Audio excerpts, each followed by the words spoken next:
So I think it is a pretty interesting sector, right? It's definitely lagged year to date. It's lagged the move in oil prices, which have kind of slowly and kind of in the back of the picture been creeping higher and now sit higher than they were a year ago.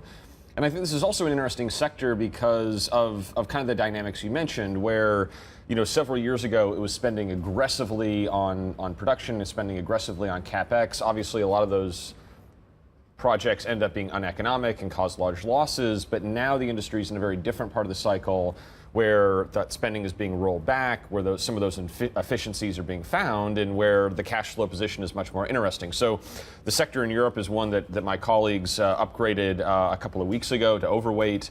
It's a sector we're also overweight in the U.S., and we do think it's a very interesting sector that is both under-owned and historically much better valued than a lot of other sectors in the market. The cost of production per barrel now $5, below $5. The company was targeting $5.50 per barrel for the year. The last 3 months they've come in under $5 a barrel. The momentum in the key metrics here just look terrific.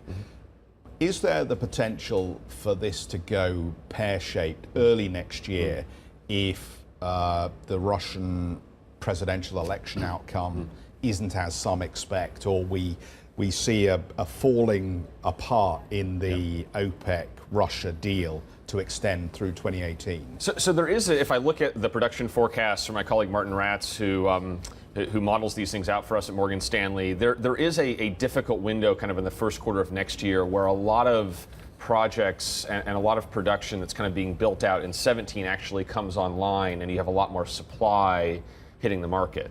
Now, at the same time, demand for oil this year has been incredibly strong, and I think that's very consistent with an environment where global growth has been stronger than expected, been running at probably the strongest level since 2010. And so I think our current assumption is that that strength in global demand is going to be enough to offset some of those maybe negative supply factors coming online and ultimately kind of support the oil price.